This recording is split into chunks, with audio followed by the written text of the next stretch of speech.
de Educación Inclusiva e Intercultural del Ministerio nos pide unos retos y nos da unos pilares, que son docencia, investigación, extensión, proyección social, bienestar universitario, internacionalización de los currículos. Ok, vamos a mirar ahora. En los claustros nuevamente empezamos a escuchar. Recuerden que yo les dije, empezamos a escuchar, empezamos a observar y tener en cuenta necesidades. Empezamos a escuchar a los profesores. Es que en un solo semestre tengo 3 sordos y 4 ciegos. ¿Cómo así? Sí, profe, mira. Recuerda que ya están ingresando, la universidad cuenta con una oficina de diversidad que les permite hacer todo el proceso de admisión, permanencia y egreso de una manera satisfactoria y con procesos de calidad, teniendo en cuenta los procesos de retención y de deserción. Entonces, en el programa empezaron a ingresar estudiantes con discapacidad sensorial, de los cuales los profesores empezaron a hacer en algún momento evaluaciones tradicionales sin tener en cuenta las necesidades de estos muchachos.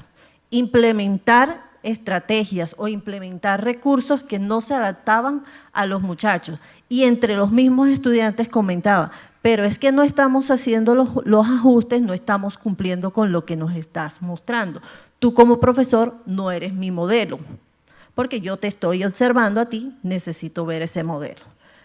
Empezamos a hacer todos los ajustes dentro de ese ejercicio en cada una de estas funciones sustantivas, porque necesitábamos que el estudiante no solo permaneciera dentro de lo académico aprendiendo contenidos, sino que tuviera una vida universitaria, que viviera la universidad desde cada una de las funciones sustantivas que le estábamos presentando. Y aquí es donde viene el ejercicio interesante que empezamos a hacer nosotros. Empezamos obviamente por docencia. ¿A quiénes debíamos empezar a fortalecer las barreras que estábamos encontrando? La formación docente. Ayer yo escuchaba cuando decía, si tú formas el docente, el mejor beneficiado va a ser el estudiante, porque le va a brindar las herramientas necesarias para que puedas hacer todo ese tránsito académico. Entonces empezamos a disminuir la resistencia de los docentes cuando escuchábamos que ¿cómo voy a tener yo un sordo dentro de la clase y tengo una persona externa que es el intérprete y él le está diciendo las respuestas al sordo? No, él no le está diciendo las respuestas al sordo. Profe, venga, explicarle cuál es la función del intérprete, que el intérprete es una herramienta para la persona sorda, que es una persona que también tiene una ética, que es un apoyo dentro del proceso formativo y que le está colaborando a él también para que se dé un buen proceso. Ok, ese fue uno de los primeros. Luego teníamos que revisar las repeticencias. Teníamos estudiantes que el profesor, no, ¿cómo lo voy a pasar? Si él no está estudiando, no me está dando la competencia. Sí, pero ¿cómo lo estás evaluando? Es el mismo examen para todos y tiene unas competencias que no te va a alcanzar y si las quieres alcanzar tienes que ajustar. Entonces era un estudiante que repetía algunas asignaturas y luego el profesor me decía, bueno, listo, lo pasamos. No es que lo vas a pasar, es que tienes que aprender a hacer el ajuste. Empezamos a hacer ese ejercicio de formarnos nosotros mismos, de revisar esa teoría y esa práctica para que de verdad fuera real, para que la estemos viviendo y estemos formando para atender a estas poblaciones con discapacidad. Empezamos a hacer también un ejercicio con los mismos docentes para adaptar materiales en formatos accesibles. Empezamos a utilizar los materiales educativos accesibles, desde formatos en Word accesible, PowerPoint accesible. Le decíamos al profe, mira, necesitamos que tú escojas dentro de tu sílabo qué tema necesitas que los estudiantes puedan utilizarlo, pero que sea accesible para trabajar con ellos. El profe nos daba el tema y luego empezábamos a hacer ese trabajo en conjunto con la profesora de tecnología nos acompañaba, porque en el plan de estudio nosotros trabajamos tecnologías de accesibilidad, en este momento son las llamadas tecnologías de asistencia, y empezábamos a hacer ese ejercicio con los mismos docentes.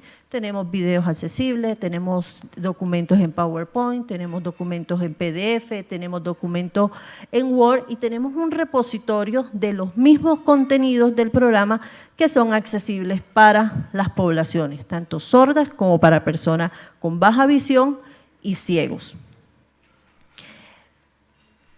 Hicimos un acompañamiento. La universidad tiene unas asignaturas que la cursan.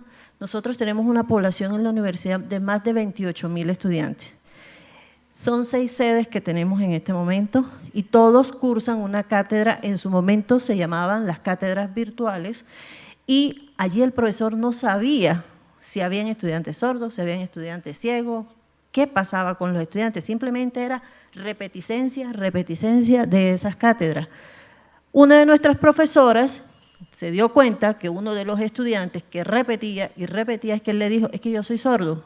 Obviamente la plataforma no es accesible para mí, yo no la estoy cursando y repite y repite.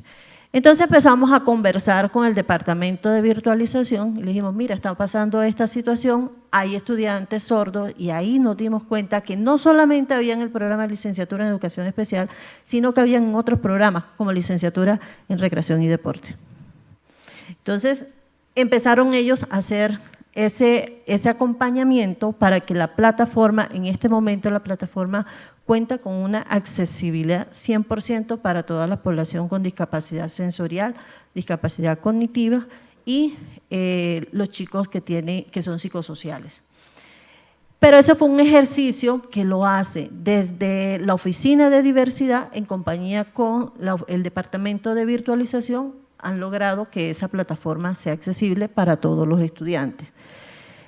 ¿Qué pasó con nosotros? Allí hay resaltado algo que nos tocó, fue el ejercicio que nos ha tocado desarrollar, que son los ajustes en los talleres de inglés. Nuestro plan de estudio tiene 4 niveles de inglés y nuestros estudiantes, dentro de ese proceso de créditos y prerequisitos, desde segundo a quinto semestre, cursan el inglés, pero la normativa del ministerio para nosotros tener la acreditación nos decía que los estudiantes, para poder cumplir con las prácticas formativas y profesionales, tenían que tener el 50% de los créditos cursados. Y llega una estudiante sorda y nos dice, no puedo matricular práctica. ¿Cómo así? Sí, lo que pasa es que no me permite hacer la matrícula. Cuando entramos al semáforo de la estudiante, obviamente ella viene cursando, pero no ha matriculado entre segundo y quinto los talleres de inglés que le da el número de créditos para que ella pueda desarrollar la práctica. ¿Qué hacemos si su primera lengua es lengua de señas? Nos vamos para donde las profesoras que trabajan lengua de señas, le planteamos la situación y nos dice, es que la normativa te dice que tú tienes que hacer un ajuste porque su primera lengua es lengua de señas y la segunda es el español. Ok, vámonos para el plan de estudio nuevamente, empezamos a tocarle la puerta al consejo de facultad, luego nos fuimos para el consejo académico, sustentamos toda la situación y el consejo académico nos da una instrucción donde nos dice, ok, yo te libero la práctica, la estudiante los cursa, pero ojo, el estudiante al final del proceso me debe 16 créditos, me los tiene que cursar, tienes que hacer los ajustes. Y no tiene que ser en inglés, tiene que ser con español escrito. Ok, nos devolvemos otra vez, hacemos todo el proceso y en medio de todo ese proceso de entender cómo hacíamos para validar esos créditos con los estudiantes, se nos presentaron paros, se nos presentó una pandemia y cuando quisimos darnos cuenta nos quedaba un año para solucionar a los estudiantes sordos que estaban todavía cursando la práctica pero que me debían 16 créditos. Nuevamente al consejo académico, nuevamente al consejo de facultad, expusimos el tema. Necesitamos resolver porque yo no quiero tener retención y no es solamente este sordo, sino que detrás de ella, los de mi programa, vienen muchos más. Hicimos un ejercicio con con admisiones, con Diverser, con la Vicerrectoría de Docencia, Consejo Académico, y tomaron la decisión de flexibilizar el proceso de la segunda lengua de los estudiantes sordos. Los estudiantes que venían de 2012, que no tenían prerequisito, ellos solamente lo que hacían era homologarle la segunda lengua de inglés con el examen de suficiencia de lengua de señas y para graduación, o sea que ellos iban derechito. Pero nuestros estudiantes sí nos debían créditos, entonces lo que hicimos fue en un año dieron los 4 módulos, pero para dar esos 4 módulos debíamos conseguir un perfil muy específico, un docente que fuera de inglés, que manejara la lengua de señas y que manejara el español escrito. ¿Dónde lo conseguimos? Empezamos a buscar y me dice, sí hay, es la profesora fulana. ¿Y dónde está? No, está en otro programa. Voy al consejo de facultad y le digo, mira, está en tal programa, la necesito para mi programa. Ok, listo. La contratamos en el programa y empezamos a trabajar. En medio de ese año nos pasaron muchas cosas. Unos iban muy formal a dar su clase, otro a mitad de camino, estoy hablando de los sordos, otro a mitad de camino me decía, no, ya yo no puedo más. Yo no quiero más, yo lo voy a dejar para el otro semestre. Y yo, no, tú no lo puedes dejar para el otro semestre, tú no ves que se me está acabando el tiempo con ustedes. Y ese a mí me dieron, fue un solo periodo para yo cumplir con este proceso. Entonces, convencerlo a ellos para que hiciera el ejercicio también es mirar la barrera actitudinal, no del docente, sino del mismo estudiante con discapacidad. Han sido muchos aprendizajes. Al final del proceso, los estudiantes terminaron su año con sus 16 créditos y siguieron haciendo todo su ejercicio de lo que faltaba en su formación. Tanto así, el impacto que se generó que en el mismo consejo de académico, en la comisión, ellos decían, estos son los procesos que nosotros debemos liderar desde los consejos académicos que transforman la educación superior. A partir de allí, ya la universidad, en conjunto de la Oficina de Diverser, las Relaciones Internacionales, crearon la política de bilingüismo y cobija a la población sorda porque hay que hacerles sus procesos de homologación y los procesos de ajustes dentro de los planes de estudio porque todavía tenemos vigentes esos talleres de inglés para toda la población. Entonces, en docencia, capacitaciones, empezamos a capacitarnos nosotros mismos, a escuchar quienes tenían dominio de tecnologías de asistencia, diseño universal para el aprendizaje, neuropedagogía. Empezamos a escucharnos nosotros mismos, a hacer claustros con nosotros mismos, a formarnos. Luego tocamos la puerta de la facultad y empezamos a enseñarle vocabulario básico de lengua de señas a los funcionarios de la Facultad de Ciencias de la Educación. Luego tocamos la puerta a la Vicerrectoría de Docencia y empezamos a formar a los docentes en diseño universal para el aprendizaje, en design thinking y caracterización de población con discapacidad. Es un ejercicio que hemos venido acompañando ya a nivel macro en la universidad y creamos una electiva de contexto donde esas otras áreas del saber, ingeniería, administración, derecho, arquitectura y todas las licenciaturas participan en esa electiva de contexto donde ven generalidades de la inclusión. En cuanto a bienestar, empezamos a hacer seguimiento en conjunto con todo lo que se hace con la Vicerrectoría de Bienestar. El programa empezó a ser más exhaustivo en el seguimiento a los estudiantes de bajo rendimiento, en especial aquellos estudiantes que lográbamos identificar, porque la universidad hizo su proceso de caracterización, hizo el ejercicio del INES, el Índice de Inclusión en Educación Superior, caracterizaron la población, utilizan el advisor para caracterizar también, pero cuando se hace la admisión, muchas veces sucede que los estudiantes no marcan que tienen una discapacidad, ni entran por el proceso que lleva la Oficina de Diversidad, sino que se matriculan y se les hace la admisión y cuando ya vamos por segundo o tercer semestre, no es que yo tengo. Entonces, vamos a hacer los ajustes.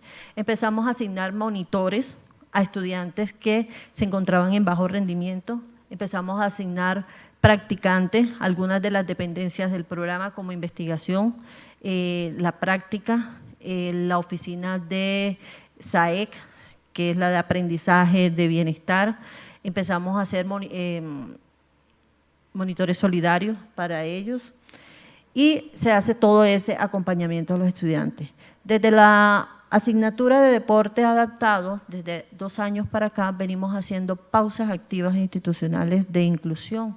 Trabajamos en todas las dependencias, no solamente lo hacemos con el programa de licenciatura en educación especial, sino con el programa de recreación y deporte. Se hacen estas pausas activas para que se vea ese compromiso desde el vigilante hasta el señor rector de esos procesos de inclusión, porque eso hace parte del ejercicio que llevamos. Y desde hace un tiempo para acá venimos haciendo primeros auxilios en salud mental. Ya nosotros en este momento son contados los estudiantes que ya van egresando con discapacidad sensorial, que ya hicieron todo su ejercicio de formación, pero tenemos en aumento estudiantes con trastornos del espectro autista, TDAH, y va en aumento los estudiantes psicosociales. Tenemos con diagnósticos de ansiedad, tenemos con diagnósticos de bipolaridad, tenemos estudiantes y va en aumento. ¿Qué hacemos en los primeros auxilios? Trabajamos con la oficina de salud mental y lo que buscamos es que el docente tenga la capacidad de reaccionar cuando un estudiante está en crisis.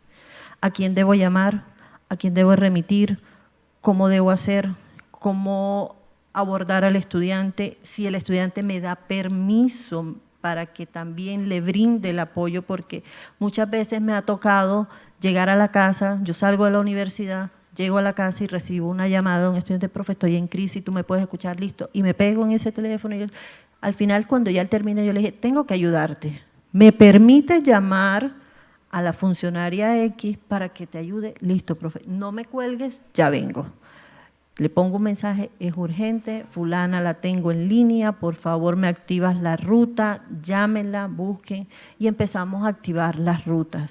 Generalmente para los meses de septiembre a noviembre se nos disparan los casos psicosociales porque estamos a mitad del semestre y la presión es más alta y se enredan un poco con las situaciones personales, laborales, académicas, y es una cadena de emociones con los muchachos.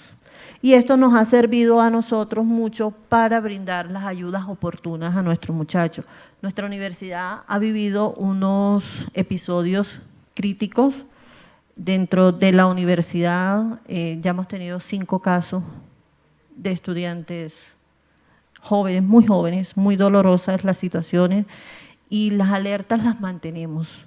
Las alertas se mantienen, es una apuesta que la universidad tiene de salvaguardar a los estudiantes. En el caso de extensión y proyección social, plan de estudio 2012, nuestros estudiantes, yo no puedo ir a una actividad de extensión y proyección social, no, yo no puedo ir a un pueblo, yo no me puedo desplazar a una actividad, yo me quedo en la casa. Nuestros estudiantes del plan de estudio 2017, una generación un poco más activa, vamos a hacer una actividad. Nosotros hacemos un ejercicio en comunidades cada año, lo denominamos el Día Blanco. Ellos van, ellos se disfrazan, ellos participan, se toman la foto, colaboran. Ya es otra actitud, ya están dentro del proceso, pero es también por los ajustes, las vivencias que nosotros les hemos permitido para esa participación, para esa permanencia. No es que solamente ingresaron, es que te estoy haciendo visible dentro del proceso formativo. Empezamos a crear espacios de participación en académicos e investigativos, proyectos donde ellos se podían destacar, los estudiantes con discapacidad, donde se podían destacar, algunos sí, otros no nos los permitían, pero empezamos a mostrarlos. Actividades de voluntariado, tenía un estudiante sordo nosotros hacíamos una colaboración con FIDE y nos pasó una anécdota. Él llevaba el carrito donde llevaban el agua y la señora empezó a pedirle agua y nuestro voluntario pues no le respondía y él, ¿pero por qué no me responde? Y la espera le decía, es que él es sordo. Y ella le dice, pero ¿cómo se les ocurre traer una persona sorda aquí? Y al final yo le decía, pero ven acá, esto es un carnaval de inclusión. Sí, lo siento, se disculpa con el muchacho y listo, seguimos trabajando. Este chico que ustedes ven aquí en la mitad de la foto es un chico hipoacúsico, está en la comparsa, estaba pues en la comparsa de la universidad el año pasado, o sea, son muy participativos los muchachos en este momento, ya no están como en esa zona de confort, yo soy discapacitado, entonces yo no puedo hacer nada, no, yo sí puedo participar, yo sí puedo hacer. En la medida que se les van abriendo los espacios, ellos van participando en todos los procesos. Dentro de las prácticas pedagógicas, este mismo muchacho, como otros más, lo voy a tomar el de referencia, es que yo quiero hacer la práctica en la escuela donde yo me gradué. Pero ven acá, tú no vas a trabajar en la escuela donde tú te graduaste, que son sordos. Tú en algún momento vas a hacer un concurso o te van a contratar y tú vas a hacer en otra escuela donde no te graduaste. Y si te pasamos en esta escuela y vas y haces el ejercicio de la práctica profesional, sí, pero vamos a hacer el ejercicio a ver cómo nos va. Listo, nos permitió hacer el ejercicio, lo mandamos a una escuela y resulta que en esa escuela ellos estaban recibiendo a unos chicos hipoacústicos y sordos en ese momento y él fue el modelo lingüístico para esa institución y desarrolló su práctica pedagógica de una manera significativa. Entonces, también es sacarlos de la zona de confort. Nos pasaba pues con los estudiantes ciegos. Todos querían ir a la escuela donde egresaban, pero no querían ir a otras escuelas a hacer el ejercicio de la práctica profesional. Ese ejercicio también los hicimos. Nosotros creamos los espacios para que ellos socialicen sus percepciones del ejercicio de la práctica, que evalúen las escuelas, qué tan accesibles son las prácticas que desarrollamos nosotros como los docentes y nos cuestionan duro. Las personas con discapacidad cuestionan duro la práctica de los docentes en las escuelas. Tienen una mirada inquisidora del ejercicio que hacen con ellos. Este muchacho, yo le digo el hijo adoptivo ahora de educación especial, desde el año pasado está trabajando con nosotros, es un activista de las mesas estudiantiles de la Universidad del Atlántico, para que las voces de las personas con discapacidad que estudian en la Universidad del Atlántico no sean vulneradas en las mesas de negociación cuando hay algunas situaciones en la universidad. Nos ha venido acompañando en el programa en algunos espacios, abriendo también esas puertas para la inclusión. Aquí hay una estudiante que es psicosocial y empezamos con ella a hacer ese ejercicio de participación dentro de esas muestras académicas de trabajos de investigación. Allí se nos estaba estrenando como una estudiante de segundo semestre, sin mucha experiencia, hizo un ejercicio muy bonito. Luego nos dijo, cuando ya se fortaleció la confianza de ella, nos dijo, voy a estudiar una doble titulación. ¿Y cuál vas a estudiar? Matemática. Tú eres consciente de lo que es así, profe, es que yo necesito sentirme presionada para poder funcionar. Y la chica se pone unos retos, se pone retos altos y es muy buena estudiante. En cuanto a investigación, empezamos a hacer asesorías personalizadas, todavía las hacemos dentro del misional de investigación. No ha sido un proceso muy fácil con los estudiantes porque nos toca identificar cuáles son los estudiantes que aprenden a trabajar de manera colaborativa y cuáles son los que trabajan de manera individual. En inclusión no solo debemos de pensar en los chicos con discapacidad, sino en esos otros que en algún momento también nos cuestionan a nosotros en la práctica del ejercicio que vamos llevando y nos cuestionan también las formas en que evaluamos a los estudiantes. Es que yo estudié y tú me hiciste un examen a mí de 20 preguntas y a él le hiciste un examen oral, pero le hiciste 2 preguntas, a mí me pusiste 3, 5 y a él le pusiste un 5. Y él no te respondió lo mismo que me respondiste a ti. Profe, venga para acá. mire que me estás ocasionando dificultades entre los estudiantes, vamos a ver cómo estamos evaluando, volvemos a hacer un comité, revisamos las formas de evaluar, damos tips para evaluar y debemos de mantener un clima académico donde todos se sientan equiparados en oportunidades, ¿cierto? Entonces la universidad nos permitió a nosotros hacer opciones de grado. Nos dio una resolución donde no solamente el estudiante tenía la oportunidad de graduarse con monografía, lo que llamamos tesis, con monografía, sino que nos dijo, ok, listo, bajo resolución los estudiantes de las licenciaturas pueden graduarse con diplomados, monografías, ensayos, artículos de revisión documental y prácticas comunitarias. Las profesoras implementaron dentro de su metodología que colocaban un docente de metodología y un docente experto en la línea de investigación del estudiante. Por lo general, los estudiantes con discapacidad investigan bajo su misma línea de discapacidad y proponen bajo su misma línea de discapacidad. Eso nos permitió a nosotros que los asesores disminuyeran los tiempos de graduación de los estudiantes, porque empezábamos desde sexto, quinto, sexto semestre a asignar los asesores y los acompañamos, y hablo en presente porque todavía nos está funcionando, y los empezamos a acompañar hasta cuando ya te entrego el acta de sustentación. Estas son algunas de las experiencias que nosotros hemos vivido con nuestros estudiantes que han ido egresando. Si ustedes se dan cuenta, tienen unas notas altas, que son meritorias, que son laureadas, pero no son meritorias y laureadas porque son unas personas que tienen discapacidad. Ellos recibieron esas notas porque se hace el mismo proceso que se le hace a todos los estudiantes del programa.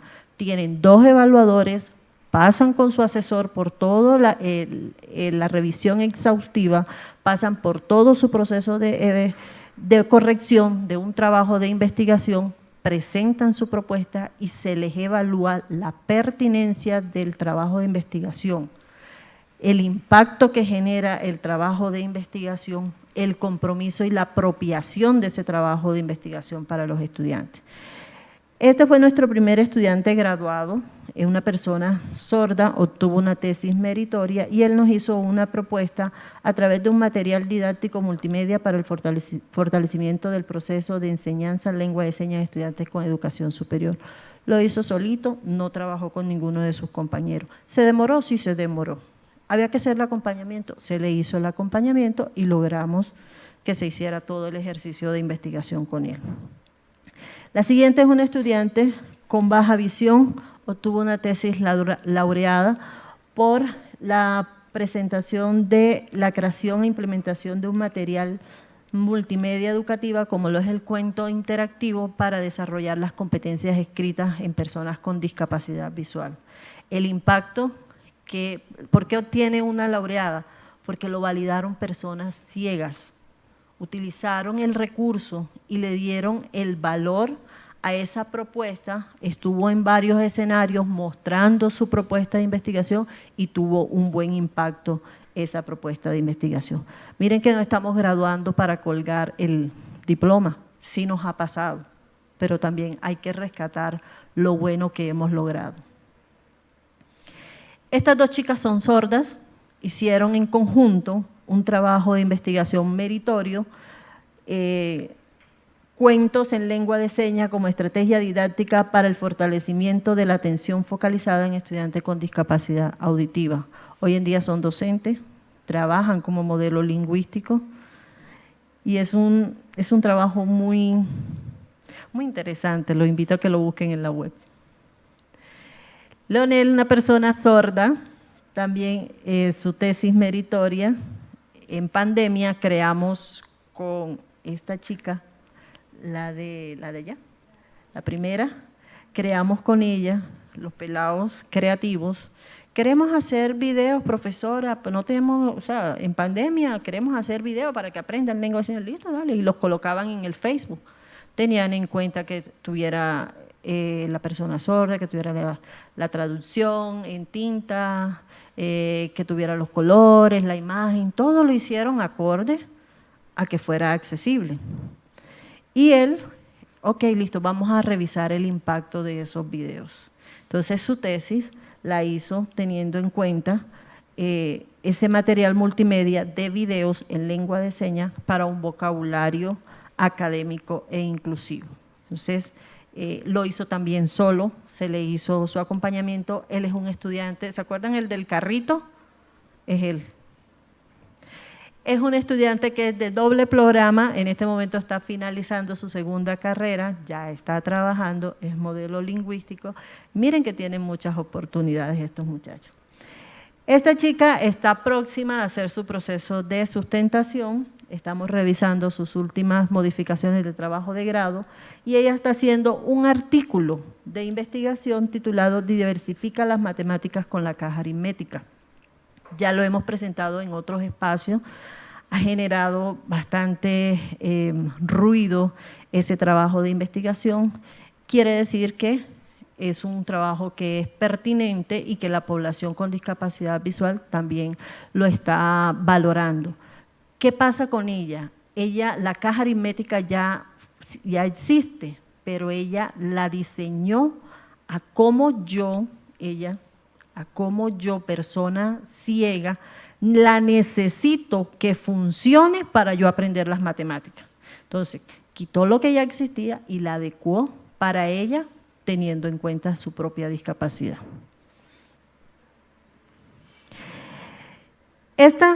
La primera fotografía es nuestra chica que nos hizo hacer todo el proceso de ajuste de los talleres de lengua de inglés dentro del proceso.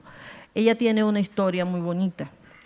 Ella viene de un corregimiento lejos de la Universidad del Atlántico, su nivel de lengua de señas era muy básico cuando ingresa a la universidad y ver el progreso de ella transitar semestre a semestre y cuando hace su presentación de su trabajo de investigación con su intérprete y ver y comparar cómo era ella cuando estaba en primer semestre y hacía una exposición con un vocabulario escaso, a ver cómo los profesores de lengua de señas fortalecieron esa competencia en ella, la misma comunidad sorda le empezó a fortalecer la competencia lingüística y verla tan autónoma y presentar su trabajo de investigación, eso es satisfactorio para nosotros como programa.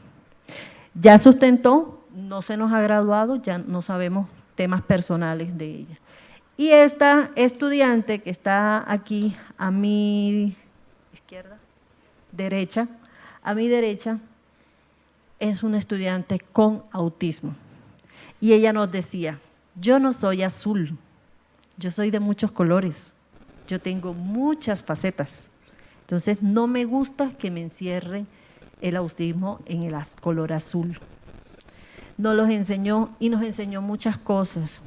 Nos enseñó a entender el autismo no desde el trastorno y sus características, sino el autismo desde la persona, del sentir de la persona. Una estudiante muy funcional dentro del proceso, muy autónoma, muy de decisión, lo que le molestaba te lo decía. Tuvimos que hacer ajustes con la práctica pedagógica de ella porque no es una estudiante de aulas de 40 estudiantes, es una estudiante de aulas pequeñas, de grupos pequeños, había que llevarla a unos espacios donde no pasara de más de 15, 20 estudiantes para que ella hiciera el ejercicio de la práctica. Luego nos acompañó en el programa de bienestar que hacemos el acompañamiento de la práctica pedagógica y ella decidió hacer los análisis de las tendencias, necesidades y líneas de desarrollo de la profesión de licenciatura en educación especial. Ya sustentó, ya tuvo su tesis meritoria en conjunto con sus compañeras y posiblemente ahora en marzo pues recibe su graduación. Nuestra primera autista. Miren que vamos transitando primero, o sea, vamos viviendo las experiencias. Persona con baja visión se interesó por trabajar la segunda lengua inglés para personas con discapacidad visual. Todavía no se ha graduado, pero ya sustentó el recurso educativo para el fortalecimiento de las competencias básicas en inglés en estudiantes con discapacidad visual. Y nuestra última estudiante es psicosocial. Ayer le comentaba a Mauricio y yo le decía, ojalá la mitad de mi programa fuera como ella. Mire, es una rigurosidad, profesora. Recuerde que mañana me toca la asesoría. Profesora, tengo problemas con la cátedra Julio Blanco. ¿Cómo la puedo resolver? Si no la resuelve conmigo, se va a la oficina de la facultad y va y resuelve. Y profesora, ¿cuándo tengo que entregar? Usted dijo que el trabajo lo teníamos que entregar. ¿Cuándo es que lo tenemos que entregar? O sea, una cosa, es una persistencia en querer desafiar su propia barrera, porque ella conoce cuáles son sus límites. Y está en un chat, casualmente cayó en un chat de egresados, y bueno, si me están escuchando mis egresados, ella a veces hace unas preguntas y hay una profe que está ahí conmigo y me dice, ¿qué vamos a hacer con ella? Yo le dije, pues nada, déjala, ella tiene derecho a preguntar. Entonces, profe, me dice por interno, profe, discúlpame, yo no, tranquila, pregunte. Entonces, yo le aclaro las situaciones de lo que está pasando. Pero sí, en medio de esa insistencia, ella misma sabe que es más la perseverancia en querer salir adelante y que su discapacidad no sea una barrera. En este tanto de ejercicios que nosotros hemos ido desarrollando, todavía encontramos tensiones dentro de este proceso de educación inclusiva. Todavía encontramos docentes con metodologías convencionales, todavía encontramos docentes con evaluaciones que no corresponden, a pesar de que están capacitados, a pesar de que estamos haciendo muchos cambios, persisten estas barreras.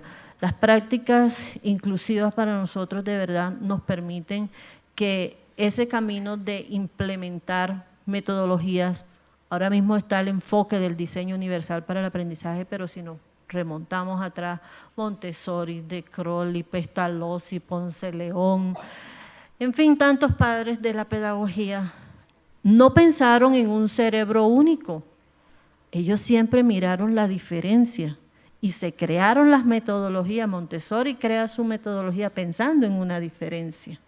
Entonces, lo que hace el DUA es recoger Vygotsky, recoger a Brunner, recoger a Piaget y nos muestra una manera más sencilla de brindar oportunidades, distintas formas en que el estudiante puede transitar, sea en su vida escolar o sea en su vida universitaria. Esto mismo se lo decimos nosotros a un grupo de profesores con que estamos trabajando en otra universidad y que les permite también hacer ese ejercicio. Llámese ingeniería, por más que sea una ciencia pura, el brindar flexibilidad, el brindar oportunidades a los estudiantes te garantiza un mejor aprendizaje. No hablemos de aprendizaje significativo porque todos los aprendizajes son significativos. Para bien o para mal se aprende. Es que el estudiante aprenda. Seguimos implementando esos enfoques del diseño universal para disminuir las barreras. Seguimos llamando a los docentes, a las instituciones, a nuestros docentes, rectores, padres de familia, en esas transformaciones curriculares que necesitamos, porque necesitamos garantizar de verdad la educación inclusiva, que sea pertinente, equitativa y sobre todo con calidad. Yo lo voy a dejar con esta reflexión que no la voy a leer yo, pero les voy a decir de dónde nace esta reflexión en ese ejercicio. Yo soy licenciada en educación especial y también encuentro barreras cuando nos dicen es que te necesitamos, pero no te queremos contratar como educador especial porque es que el educador especial es segregador y es que el diseño universal es segregador. No. En realidad tienen las competencias para entender cómo abordar la discapacidad que es inherente del ser humano, va a estar toda la vida con el ser humano, pero que sí te podemos apoyar para que tú puedas, desde tu planeación, identificar la barrera que vas a encontrar, todas las barreras actitudinales, de infraestructura, de metodología, de comunicación, de todas las barreras que te vas a encontrar. Y la misma barrera de actitud con el estudiante para que se dé este proceso de inclusión con calidad. ISCON no nos habla de una educación con apellido. ISCON nos habla y la UNESCO nos habla a nosotros de educación para todos. Entonces, dejemos de ponerle el apellido. Política de inclusión, arquitectura para la inclusión, ingeniería para la inclusión, neurodesarrollo para la inclusión. Todo es inclusión. Estamos en el marco de una diversidad, son 7 poblaciones que están priorizadas y que debemos de atender, y que en esas poblaciones vamos a encontrar discapacidad, vamos a encontrar trastornos, y tenemos que brindar los apoyos, independiente de lo que ellos estén sintiendo, pensando, haciendo, sus formas de hablar, sus formas de creer. Entonces, aquí estamos los docentes es para brindar apoyos, y entendemos que la educación inclusiva, la inclusión que está marcada en derecho, necesita estar fundamentada en procesos pedagógicos. Muchísimas gracias.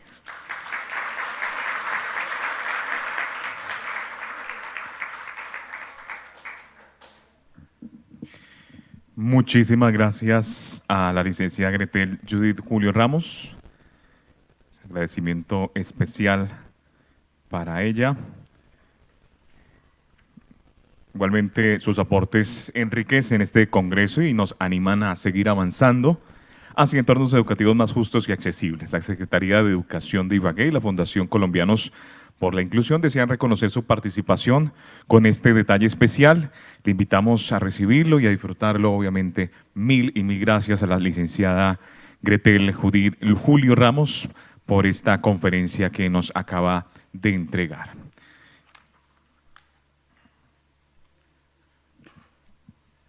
Profe Gretel, muchas gracias por compartir tu experiencia.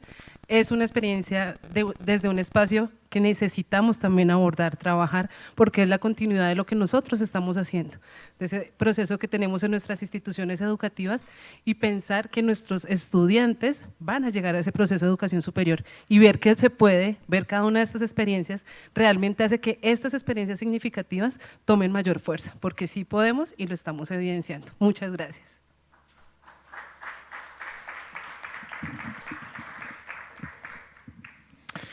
Muy bien, nos disponemos entonces ahora a abrir un espacio que nos invita a mirar de frente aquello que a veces preferimos no nombrar, la complejidad real de construir una educación que incluya, que acoja y que transforme. Por lo que la inclusión, aunque es un horizonte irrenunciable, no es un camino sencillo.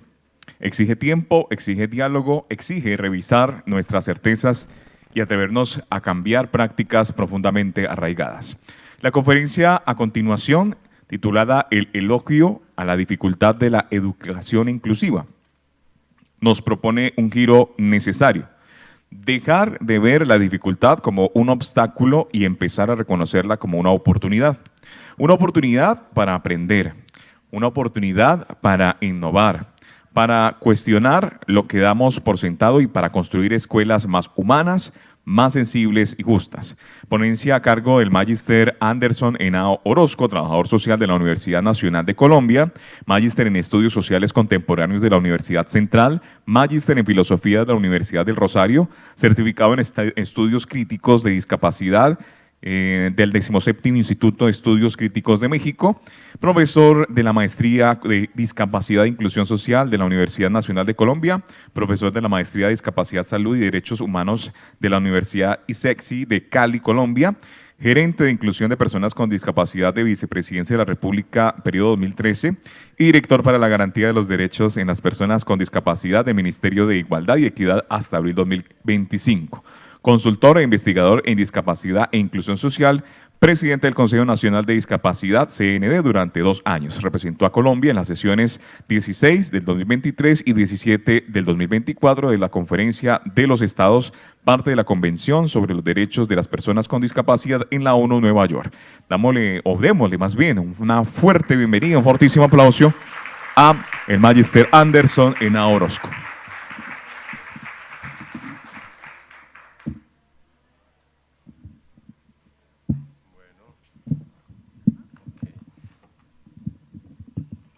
esa presentación mía estaba un poco larga, ¿no? Pero suena bien. Suena bien, muchas gracias. No, pues un honor, mientras organizo aquí mis notas. Es un honor estar acá, es primera vez que vengo a Ibagué, pero además vengo con mucha alegría. Me parece muy potente que ustedes, profes, estén pensando este tema de la educación inclusiva, etcétera, etcétera. Eso me parece súper potente. Agradezco muchísimo la invitación que me hace la Fundación Colombianos por la Inclusión, muy generosas han sido conmigo. Y pues bueno, súper contento de estar acá, les agradezco mucho por estar acá, casi que estoy cerrando el evento más o menos, entonces, pues por la jornada de hoy, entonces bueno, chévere eso. Pues antes de comenzar a desarrollar mi conferencia, revisando esta mañana la agenda del Congreso, pues aparecen cosas muy interesantes. O sea, si ustedes se fijan en los temas de las conferencias que tenemos, yo destaco aquí algunas cosas. Yo escribí, pues como tomé nota de los títulos, revisen la agenda. Por ejemplo, aulas que comprenden, escuelas que transforman, el sueño de una educación inclusiva para todos y todas.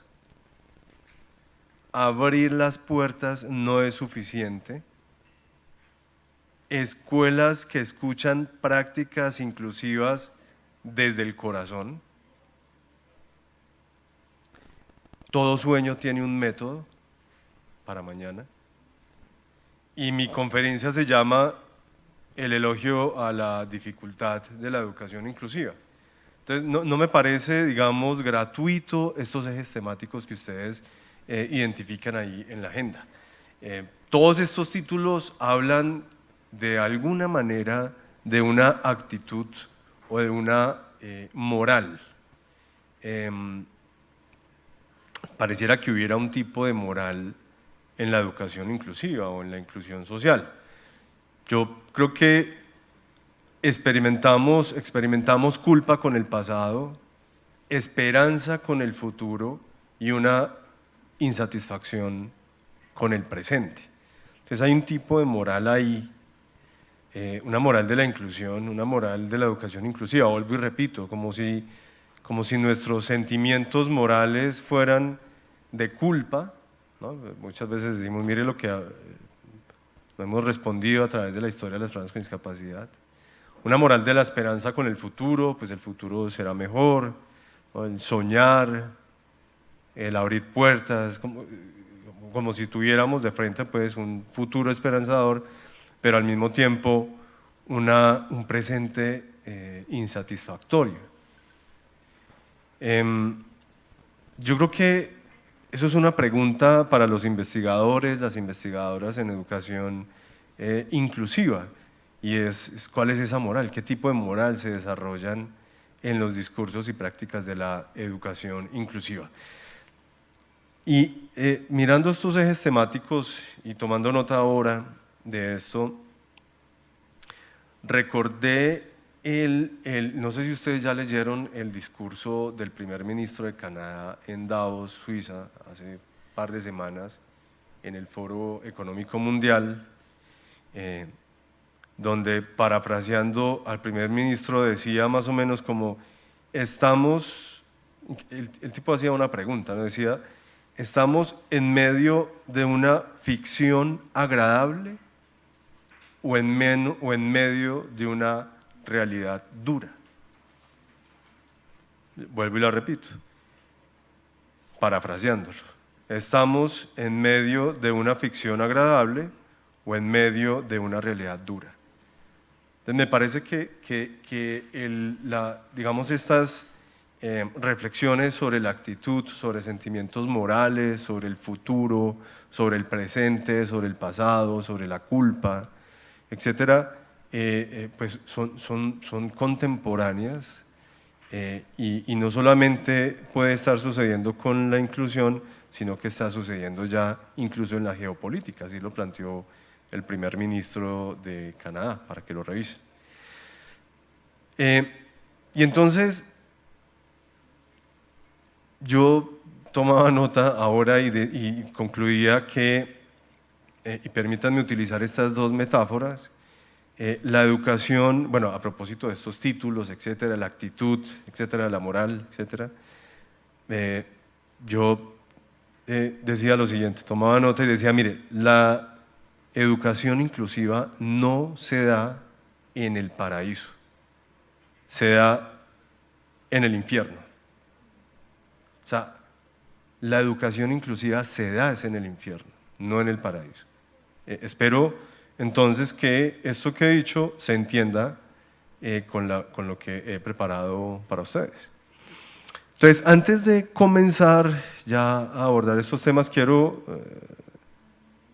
debo decir y debo reconocer que soy producto, yo, Anderson Henao, soy producto de los apoyos pedagógicos, soy producto del acompañamiento de la educación especial y de la tecnología, soy producto de la Ley General de Educación 115, la que citó la profe hace un momento. Sin embargo, he decidido nombrar esta conferencia como el elogio a la dificultad de la educación inclusiva, porque reconozco también, como servidor público que he sido, como activista, como académico, como persona ciega con discapacidad visual, las dificultades que enfrentamos todos los días para concretar la educación inclusiva y para concretar la inclusión social misma. Experimentamos angustia, desamparo y ansiedad. De eso también hay que hablar. Y enfrentamos esa angustia, ese desamparo, esa ansiedad, precisamente por las dificultades que reconocemos y experimentamos todos los días. Incluso experimentamos culpa, porque lo inclusivo de la educación no se concreta. Experimentamos culpa con el pasado, como ya lo he dicho, esperanza con el futuro e insatisfacción con el presente. Muchas veces reclamamos por qué la distancia entre la teoría y la práctica. Eso lo escuchamos permanentemente. Bueno, la teoría es un tipo de práctica, teorizar es una práctica también. A propósito de todo este discurso de la educación inclusiva. Y en la educación inclusiva demandamos tolerancia con el otro, con la otredad, con la alteridad, con la diversidad en la educación inclusiva. O sea, pareciera que entra en el escenario el concepto de tolerancia, pero si revisamos bien, este concepto de tolerancia significaría, digamos, acoger al otro, pero con condiciones. Es decir, condicionamos al otro para incluirlo. El condicionamiento está, creo yo, en que se parezca más a la normalidad. Puede ser que el premio a la superación en las personas con discapacidad es parecer ser normal. Entonces, digamos que condicionamos al otro y pareciera, vuelvo y repito, que ese condicionamiento está en que se parezca más a la normalidad. Aun cuando la educación inclusiva, como lo proponen los Jacques Derrida particular, bueno, Derrida no habla de la educación inclusiva, Derrida habla de la educación sin condiciones, la educación incondicional, ¿no? Deberíamos pensarnos una educación sin condiciones. Esas condiciones las vemos en las relaciones y prácticas pedagógicas entre una serie de actores. Vuelvo y repito, esa condicionalidad de la educación inclusiva basada, digamos, en la tolerancia, se da en medio de una serie de relaciones entre por ejemplo, estudiantes con y sin discapacidad, entre pares, digamos, entre el docente y el estudiante, y en este caso el docente de apoyo y el docente de aula, por ejemplo. Hay una serie de tensiones allí que configuran un tipo de relación que puede ser conflictiva. Yo recuerdo que uno de mis profesores de apoyo, cuando terminé, pues cuando me gradué del colegio, después de haberme graduado, me dijo: y usted nunca me dio las gracias, ¿no? Entonces, también hay un tipo de relación, digamos, entre estos actores que he mencionado, estudiantes, docentes de apoyo, etcétera, relaciones de sobreprotección, también hay sobreprotección allí, incluso hay relaciones cordiales, de dependencia también, relaciones de indiferencia. El profesor de física que tuve en mi colegio me dijo: yo no estudié para enseñarle a ciegos, por ejemplo.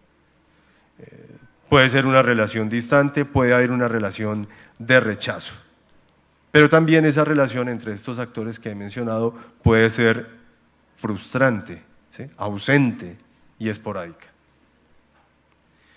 Entonces, reclamamos de la educación inclusiva y de la educación especial. ¿Por qué crea una institución dentro de otra? Hace un momento conversamos con el profesor Mauricio Molano en el almuerzo sobre un debate que hay en Bogotá alrededor de las aulas, tipo de aula de apoyo, que funciona, según algunas críticas, como una institución dentro de otra. O sea, como si la educación especial fuera una institución en sí misma dentro de la educación. Entonces, esto es un cuestionamiento. Reclamamos de la educación inclusiva y de la educación especial, ¿por qué crea una institución dentro de otra? Nos preguntamos también, y eso ya lo han mencionado ahora, ¿cómo es posible un profesor de aula para 40 estudiantes y entre ellos 1 o 2 con discapacidad? Pareciera que aquí se abre un dilema moral para el docente, ¿no? Nos preguntamos o se preguntan en quién deberíamos centrar la atención, en esos 2 estudiantes con discapacidad o en los 38, ¿no? Entonces, si uno se va a la teoría de los dilemas morales, los consecuencialistas, los utilitaristas dirían: hay que centrar la atención en las mayorías, ¿sí?, en lo que le produzca mayor felicidad al mayor número de personas. Así resuelven su dilema moral, digamos. Sin embargo, queda un lamento, ¿no? ¿Qué pasará entonces con estos 2 estudiantes sin discapacidad? También nos preguntamos si incluir en el cómputo de las evaluaciones institucionales como las de saber, ¿no?, si incluimos las notas, los resultados, los ponderados de los estudiantes con discapacidad. He conocido casos, experiencias, donde la institución no los incorpora dentro de la tabulación, pues dentro de la sumatoria, porque su puntaje se ve reducido. Entonces presentan, por un lado, los resultados de los estudiantes con discapacidad y por el otro lado, los resultados del resto de estudiantes sin discapacidad.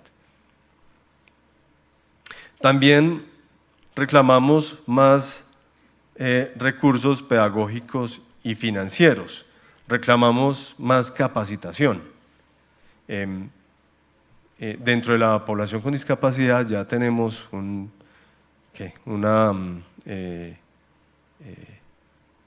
una idea que replicamos y decimos que ya parecemos, que las personas con discapacidad parecemos carros viejos, ¿no?, porque nos la pasamos de taller en taller.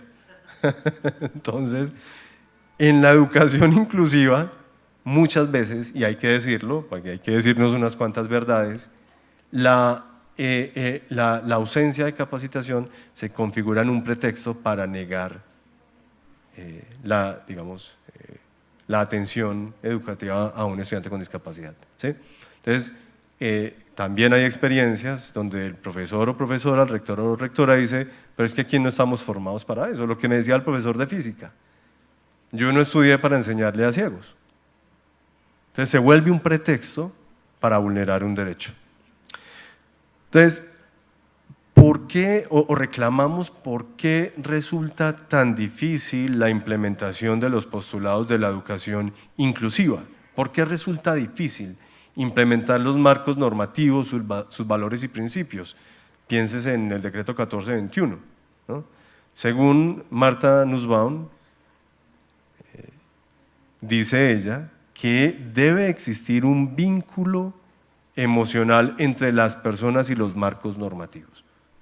O sea, si nuestra pregunta es por qué la teoría dice una cosa, por qué la práctica dice otra, o por qué es tan difícil implementar ese marco normativo, sus valores, sus principios, pues una de las respuestas las propone Marta Nussbaum y ella dice, bueno, es que tiene que haber un vínculo emocional, es decir, casi que lo que está diciendo es tenemos que enamorarnos también de ese marco normativo, ¿sí?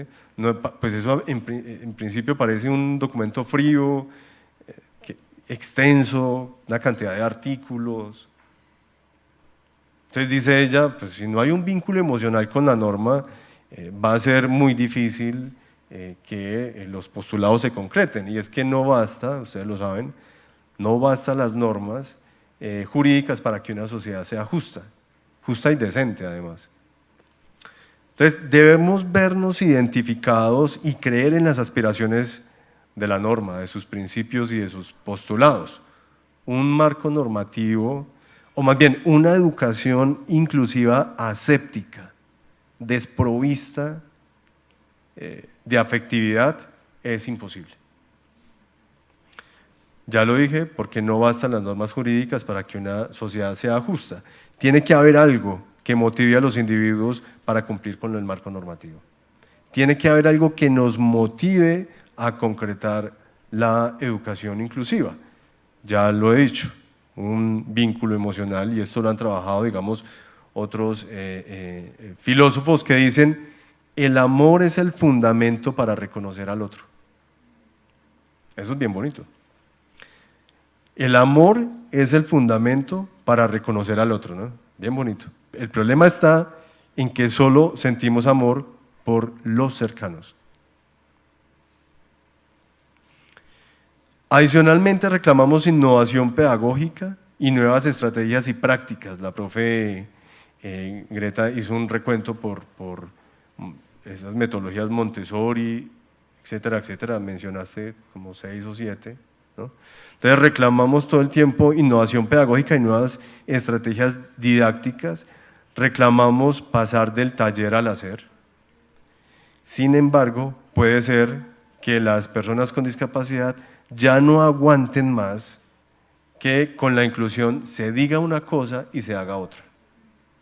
O sea, aparecen aquí una serie de paradojas y contradicciones en la educación inclusiva y en la inclusión social.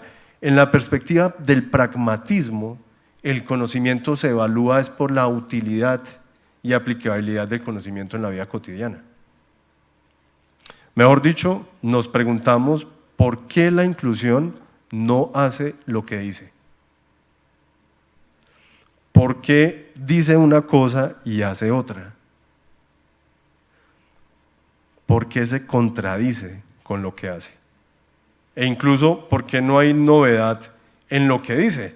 Le contaba al profe Molano, nos encontramos en un evento hace como 3 años y un reconocido profesor de la historia de la educación en Colombia decía que la educación inclusiva se volvió monótona.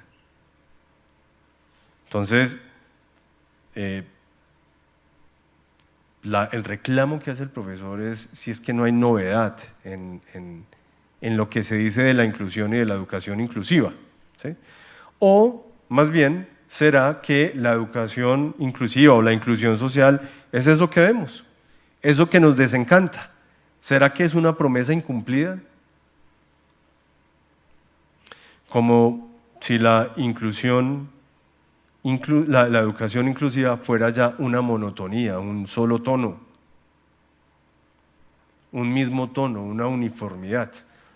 Entonces, no podemos permitir que la educación inclusiva se vuelva monótona, ¿no? Hoy en día estamos hablando de duda todo el tiempo. O sea, ¿es monótona en ese sentido? ¿Estamos hablando en un solo tono la educación inclusiva? No podemos permitir que se vuelva monótona, debemos abrir la posibilidad para que nos sorprenda, debemos dejarnos sorprender.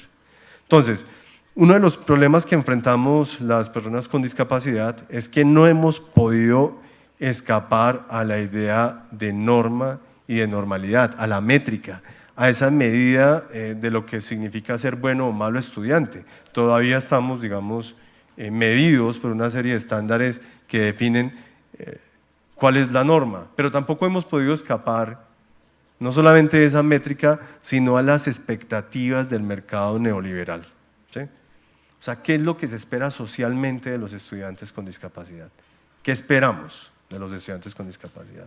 Hoy en día se promueve la idea desde el mercado terapéutico, digamos desde estos libros de autoayuda, de coach o coaching, ¿no? Estos conferenciantes motivacionales que dicen que los límites te los pones tú, ¿no? Esto es denominado como un tipo de optimismo cruel, que dice que algo así como que la discapacidad está en la mente, o sí se puede, tú puedes, you can do it, dicen por ahí, ¿no? Entonces vivimos en un contexto de una sociedad del éxito donde yo creo que hay valores que hay que revisar, o sea, así como hay un tipo de moral en la inclusión social, también hay un tipo de valores en estas sociedades del éxito que estimulan la competencia, la meritocracia, el emprendimiento, la sociedad de los mejores.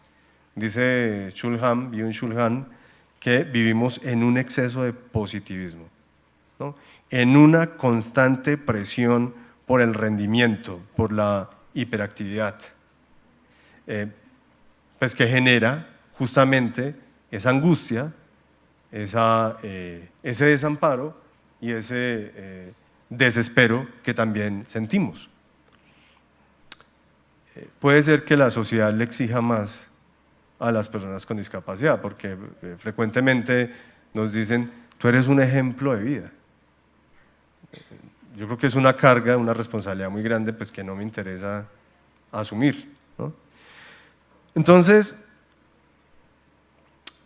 esa cierta idea de superación que también promovemos a través de las instituciones educativas, en donde el premio a la superación sea parecer ser normal, pues es un asunto para debatir y cuestionar. Porque también, como se lo decía el profe Molano esta mañana, también debemos decirnos unas cuantas verdades en torno a la educación inclusiva, ¿no? La escuela es una institución que homogeniza cuerpos y conductas. La escuela es un aparato ideológico también, reproduce estructuras y valores del orden social como los que ya mencioné, toda esta idea del éxito, de la superación, etcétera, que también le hace daño a las personas con discapacidad. Hay una excesiva autonomía, individualismo y solipsismo, digamos, en los valores contemporáneos.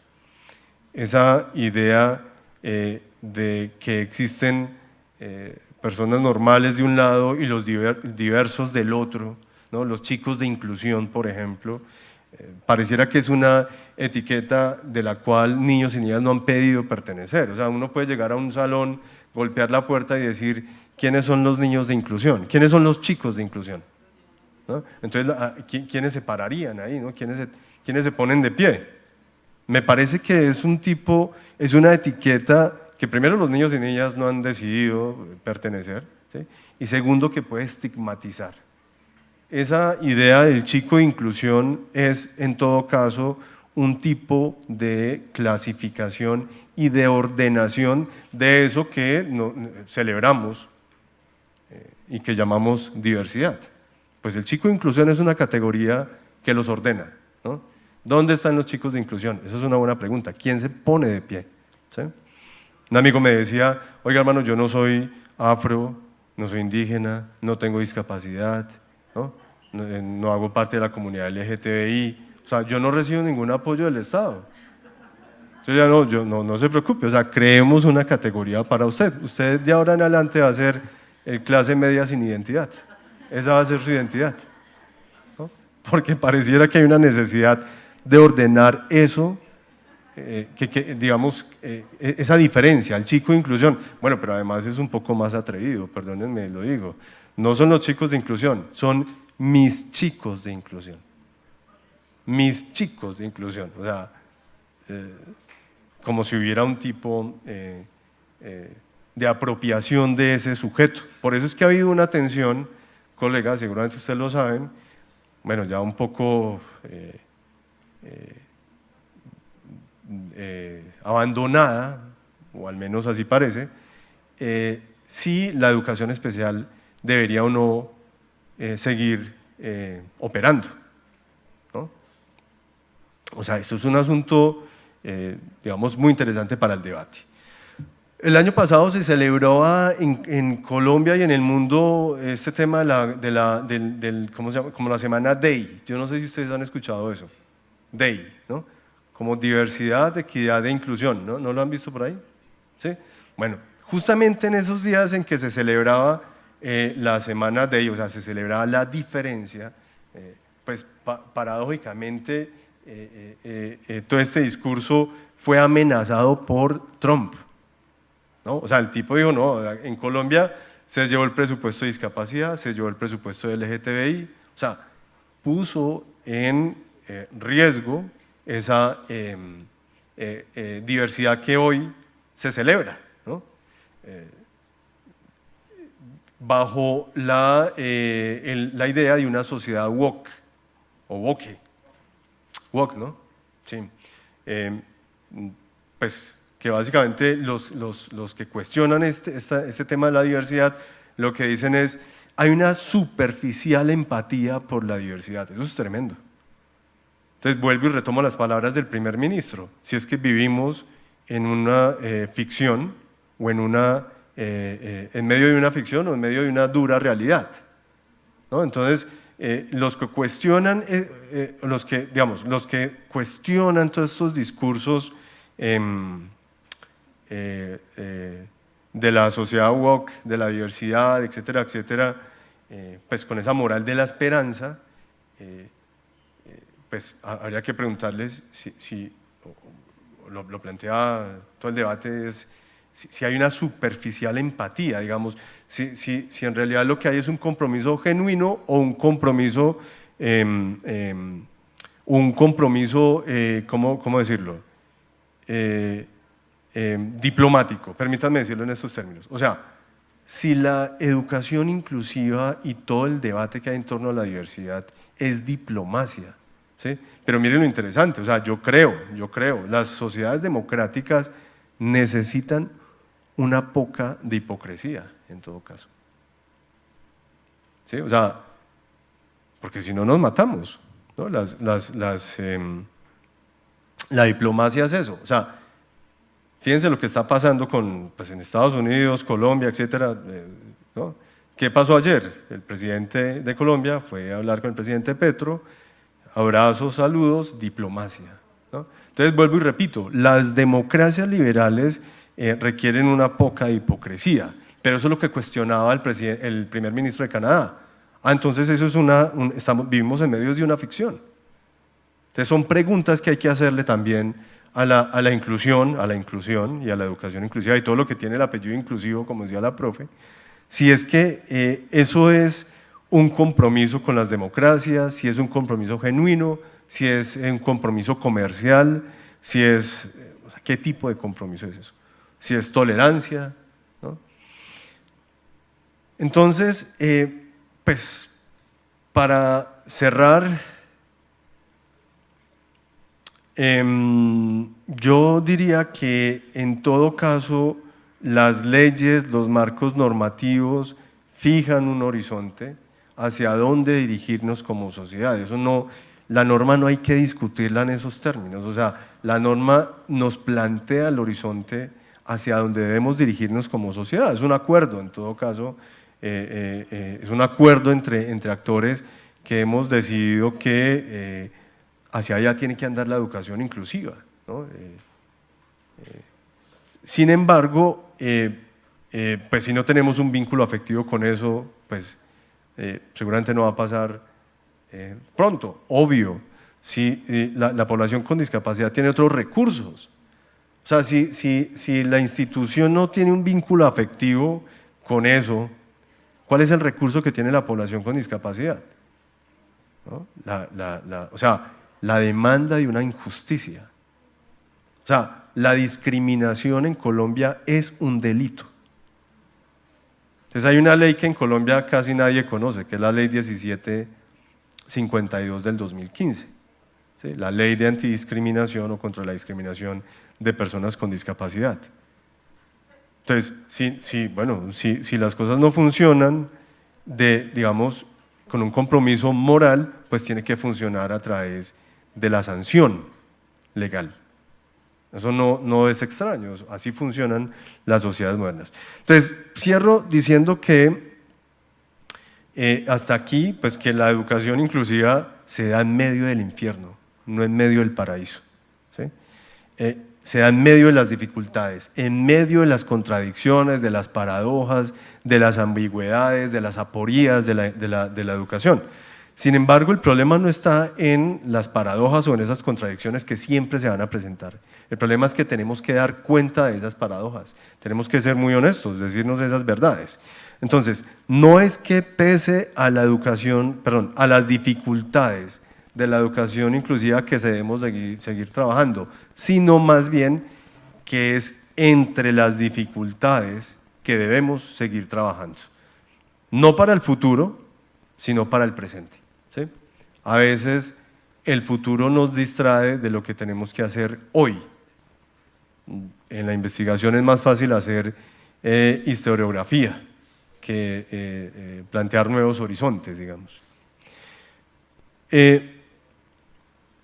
Cierro diciendo que me parece que hay un asunto que tenemos que introducir en este debate o en estas tensiones, y es la perspectiva ética.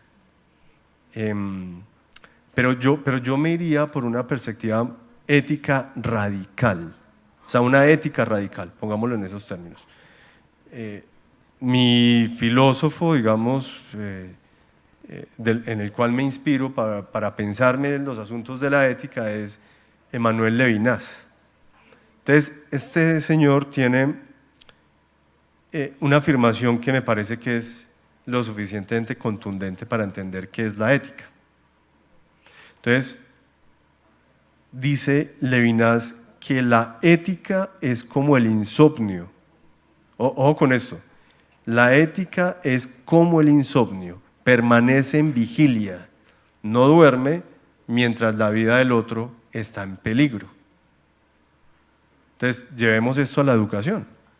La ética en el aula de clase para el profesor o profesora tiene que ser como el insomnio. El profesor o profesora no puede dormir si la vida del estudiante está en riesgo. Entonces, no se preocupen, la angustia, el desamparo, la desesperación sí moviliza. Texto que les recomiendo, El elogio de la dificultad de Estanislao Zuleta, ¿sí? Y otro texto muy potente me parece a mí, pues que es el de El existencialismo es también un humanismo, de Sartre, ¿no? Donde el man dice básicamente que la angustia, el desespero y el desamparo moviliza. O sea, eso es lo que nos mueve. Entonces, no podemos esperar que la inclusión sea en el paraíso porque no nos movilizaría. Muchas gracias.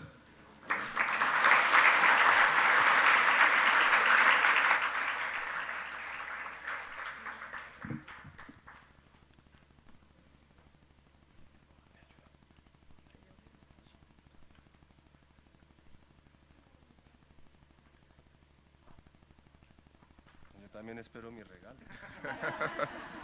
Se acabaron. Se acabaron. Muchas gracias a Anderson por regalarnos esta mirada tan profunda y humana sobre los desafíos y posibilidades de la inclusión. Su voz se suma a este esfuerzo colectivo que hoy celebramos. En nombre de la Secretaría de Educación de Ibagué y Fundación Colombianos por la Inclusión, queremos entregarle un detalle como símbolo de gratitud por su valiosa participación. Muchas gracias a Anderson. Un fuerte aplauso para él, por favor.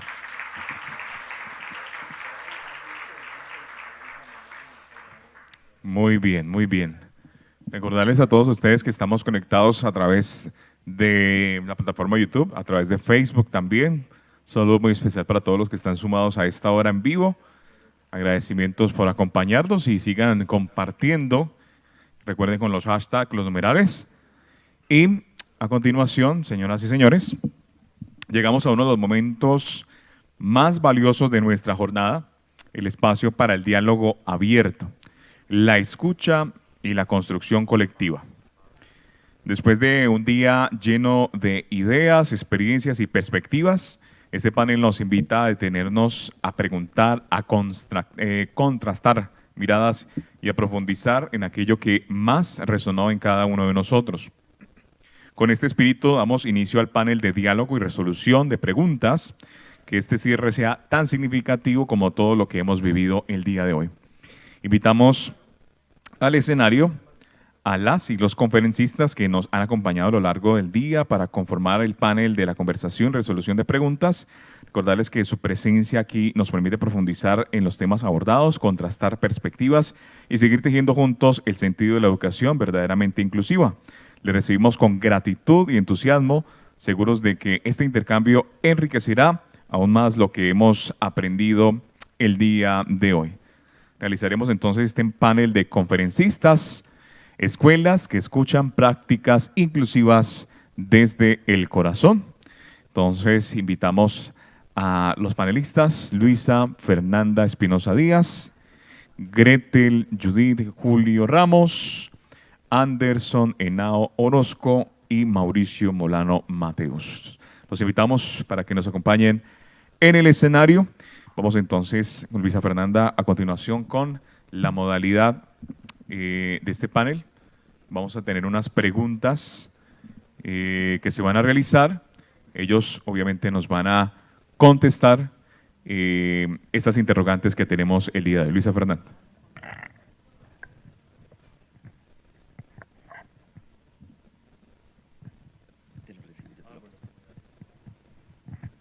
Bueno, nuevamente muy buenas tardes. Vamos a terminar esta tarde con un panel que tiene un tema muy importante y al cual invitamos que ustedes, los asistentes al evento de manera presencial y a las personas que nos acompañan de manera virtual, participen realizando sus preguntas. El tema que vamos a abordar el día de hoy, profe Gretel, Mauricio y profe Anderson, es escuelas que escuchan, prácticas inclusivas desde el corazón, que va muy relacionado a lo que nos mencionaba el profe Anderson, ¿no? Ese análisis desde los dos puntos de vista, desde el infierno y desde ese ejercicio de la empatía, de hablar, o hablemoslo desde el corazón. Vamos entonces a dar inicio con la primera pregunta, que consiste, y me gustaría que los tres nos dieran su respuesta, ¿qué hace que una experiencia sea realmente significativa?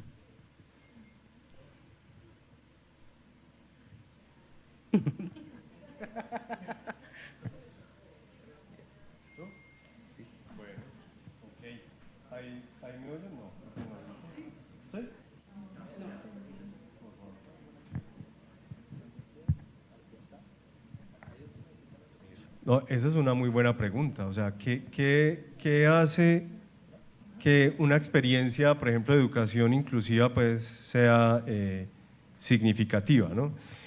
Yo creo que las políticas públicas no tienen sentido si no resuelven el sufrimiento humano. Entonces,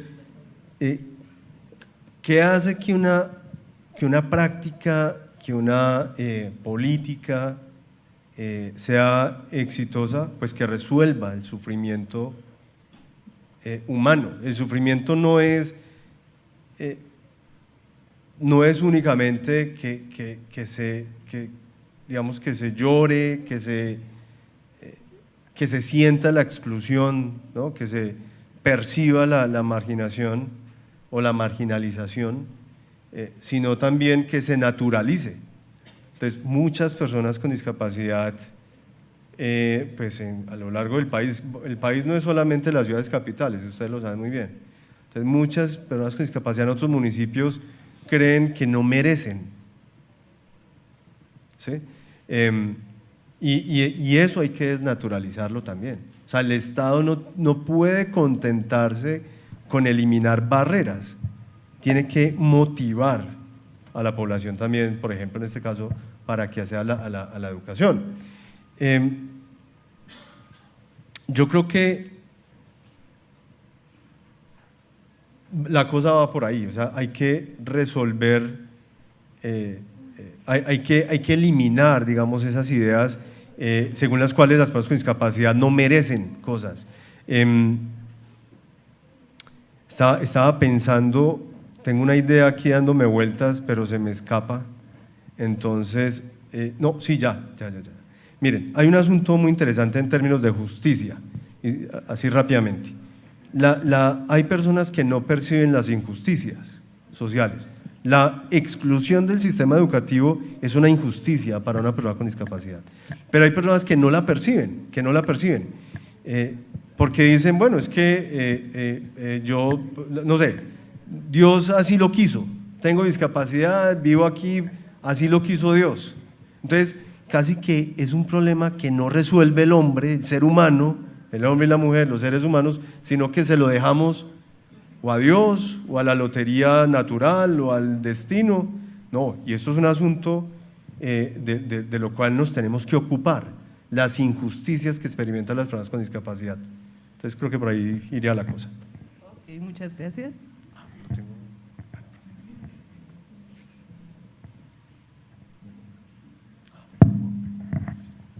Bueno, para mí todas las experiencias son significativas siempre y cuando nosotros hacemos ensayo y error siempre. Yo hablo de la experiencia que hemos vivido y cuando tú escuchas a ese otro o a esos otros que cambia su perspectiva de vida, que cambia el entender la barrera nunca se va a quitar, la barrera va a persistir allí y que la convierta en algo positivo para él, ya eso hace parte de una experiencia significativa para cada una de las personas.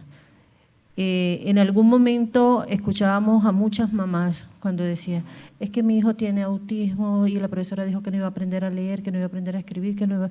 Yo, niño, ven acá, ese muchacho algo bueno debe tener, búscale el lado bueno, el lado positivo. Ah, pero es que él le gusta cantar, entonces vamos a enseñarle por cantar. Entonces esas barreras del no a veces se nos convierten en una experiencia significativa. Perfecto, muchas gracias. Bueno,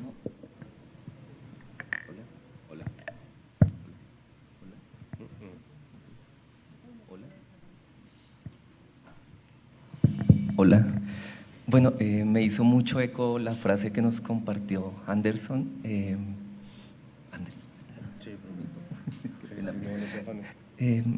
El asunto del amor, y no lo quiero decir desde el asunto, desde la perspectiva cursi, sino real.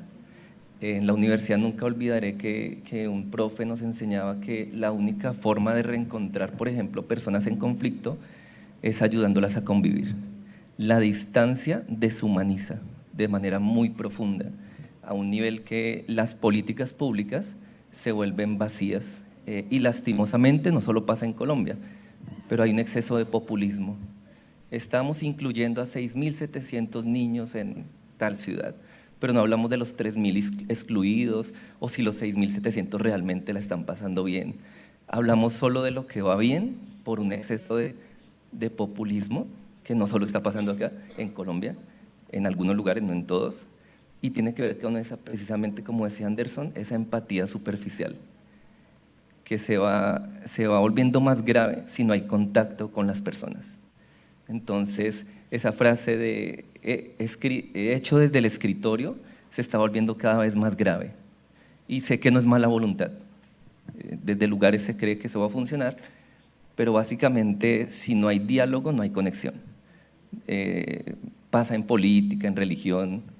Hubo un documental muy bello sobre dos niños, uno israelí y uno palestino, que los acercaron y los ayudaron a crecer juntos, a comunicarse y se volvieron amigos, lo cual hubiera sido imposible sin que se conocieran. Volvieron a humanizar al otro. Por lo tanto, la única forma de una experiencia significativa es cuando las personas se acercan al otro. Profes que incluso decían, yo no nací para esto, yo no quiero esto. Como decía el profe de física, yo no nací para enseñar ciegos. Pues qué pena, profe, la molestia con su merced, que hayan niños ciegos o sordos. Pero sé que el miedo es el peor detonante de los prejuicios. Y el no acercarnos, el no conectar, hace que los prejuicios sean más profundos. He visto muchos casos de profes que cuando interactúan con los niños, las familias, su amor reprimido, sus miedos, se activa. Las experiencias significativas, sin lugar, surgen de la conexión, de volver a recordar que hay un otro que necesita ayuda, de la empatía y de que, y aunque esto suene muy cursi, hay profes que pueden sanar a través de la inclusión. Que un niño con síndrome de Down o con discapacidad le puede incluso ayudar a sanar él mismo. Aló, perfecto, muchas gracias. Bueno, entonces, esa experiencia significativa pues tiene estos 3 puntos de vista, ¿no? Cómo realmente una experiencia significativa necesita, a partir del conocer a ese otro, conocer esos aspectos que lo hacen una persona capaz, con habilidades, con potencialidades, pero que también tiene algunos desafíos. Y cómo entonces reconocemos que desde una experiencia significativa todos podemos dar un paso adelante si reconocemos que esa persona, independientemente de tener o no discapacidad, pues es una persona que puede y necesita apoyos, como lo decía la profe Elena esta mañana. Todos, independientemente de nuestra condición, altos, bajos, delgados, ¿cierto? Necesitamos apoyo para diferentes situaciones. Y entonces esto hace que una experiencia sea significativa.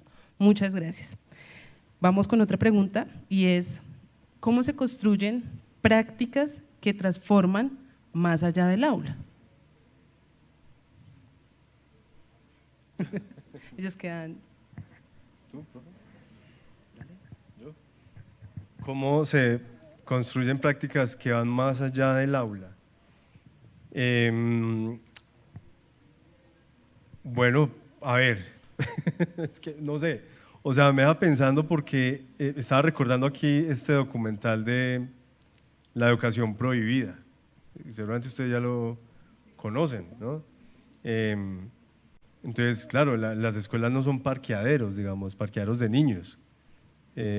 Así pareciera, porque pues pareciera que el mundo está con una o sea, es un mundo vertiginoso y en ese sentido no hay tiempo de pensarnos digamos, la personalización de la educación, por ejemplo. Pero yo creo que si uno quiere, al menos desde mi experiencia, pues como estudiante que fui del colegio, de la escuela, etcétera, pues las familias tienen un papel fundamental acá. O sea, las familias pueden ser sobreprotectoras o las familias pueden abandonar también. O pueden ser una plataforma para el éxito de una trayectoria educativa de un niño o de una niña con discapacidad. Digamos que las familias pueden ser barreras también. Entonces, aquí lo que hay que entender es que las familias tienen una responsabilidad pública con las personas con discapacidad, pero también el Estado pues las ha abandonado un poco, creo yo. Parece que lo que sucede al interior de las familias hace parte de la vida privada, por ejemplo. Habría que mirar qué es lo que está pasando con las personas con discapacidad, pues que están experimentando sufrimiento, vamos en esos términos. Entonces, pues, ¿cómo ir más allá del aula? Pues, yo creo que el entorno, pero mire, hay una cosa, pues que yo la viví en mi experiencia educativa y es que la educación inclusiva se termina concretando en el aula y termina siendo una relación, como he dicho, termino afrontando esto con el profesor o el docente o la docente de aula, ¿sí? O sea, todo este andamiaje que hay termina concretándose en la relación con mi compañero y con mi docente. Entonces, pues ahí está, digamos, un poco la paradoja de la cosa. Si se involucra al entorno de las familias, pero en el aula casi que es un problema que tengo que resolver con el docente. Pero bueno, eso más o menos diría yo. Perfecto. Bueno, más allá del aula, la práctica se transforma en las vivencias cuando tú entiendes la realidad de tu estudiante.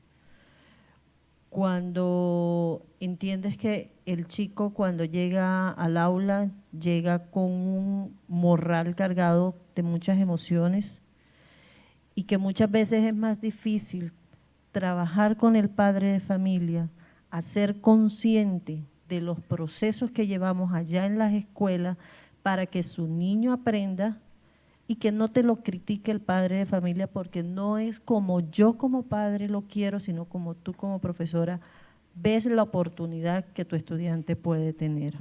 Entonces, trabajar con el niño para que ese aprendizaje que tú le das allí en el aula lo traslade a la casa, se nos convierte como un mecanismo para mediar entre el padre, la escuela y el docente.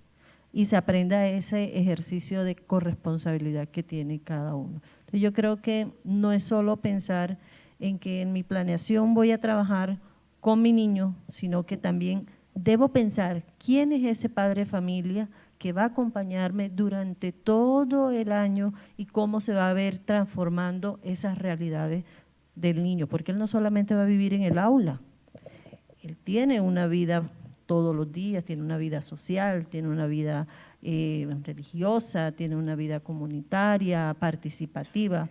Entonces, si tú transformas, si tú empiezas a trabajar con la semilla, a mí me gusta muchas veces, cuando trabajo con mis estudiantes, me gusta muchas veces mirar el ejemplo de las escuelas evangélicas, cristianas, que hacen escuela de familia, escuela de niños, porque es que es más fácil educar al padre a través del niño. Entonces podemos seguir un ejemplo así como lo hacen ellos desde esa mirada de la escuela.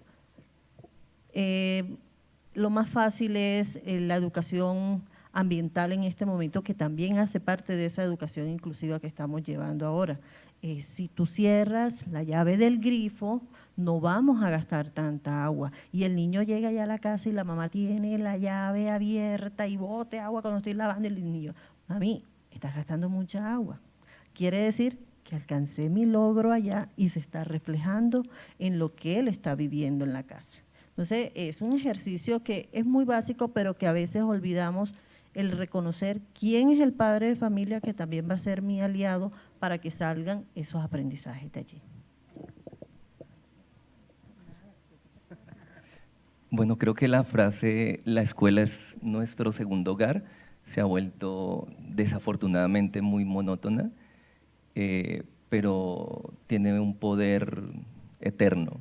La escuela puede enfermar niños y enfermar profes. Yo cuando era formador hace 15 años era muy injusto, supremamente injusto.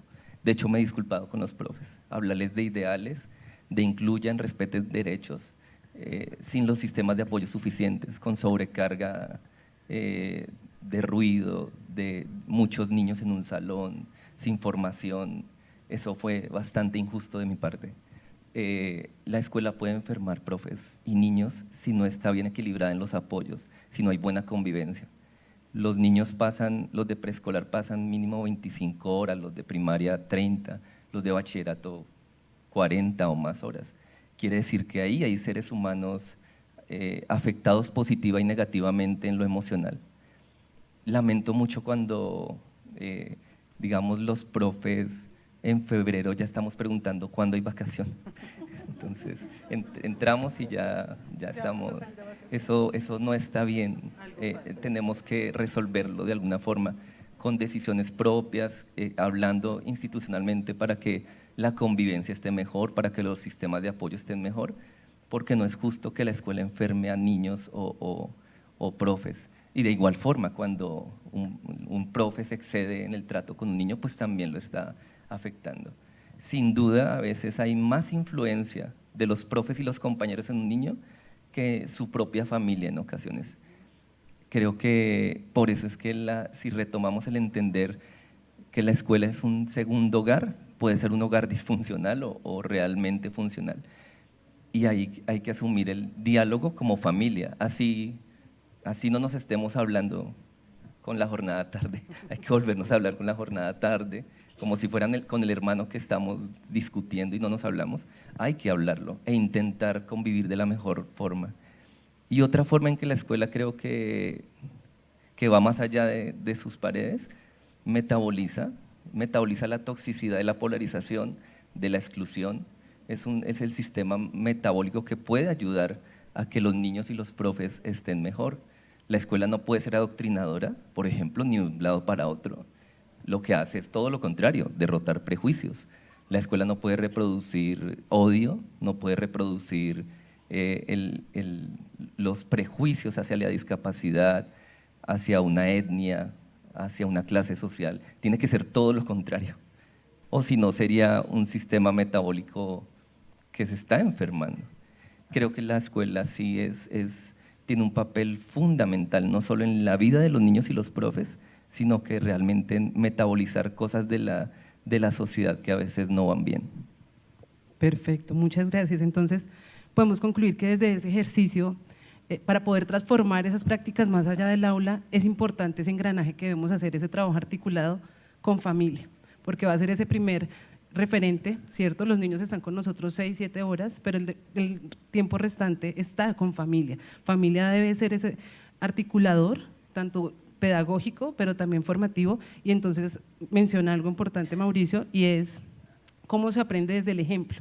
Como si en la escuela discriminamos, pues el estudiante también va a hacer ese ejercicio, pero si la escuela presenta una apertura, presenta ese ejercicio de acoger, de reconocernos, pues para los estudiantes va a ser mucho más fácil concebir ese proceso de realmente reconocer al otro como una persona con habilidades, con capacidades. Entonces podemos permitirnos realmente transformar nuestras prácticas, uno, trabajando con la familia y dos, siendo un ejemplo. Por eso muchas veces escuchamos que más de hablar, ¿cierto?, de tener un discurso, los estudiantes aprenden ¿con qué? Con el ejemplo, como ese docente actúa. Muchas veces vemos que cuando tenemos un proceso de inclusión, no es el niño el que discrimina. El niño llega a decir, es que yo tengo un compañerito que es diferente porque la mamá le preguntó, ¿usted tiene algún compañero diferente? Pero no porque el niño lo reconozca como diferente, sino porque desde el ejemplo viene desde casa. Perfecto, muchas gracias. El público tiene preguntas que le quiere hacer a nuestros conferencistas. Cuéntenos. No hay, están con la información, analizándola en el auditorio virtual. Bueno, entonces finalmente vamos a hacer un cierre y en este queremos que lo analicemos.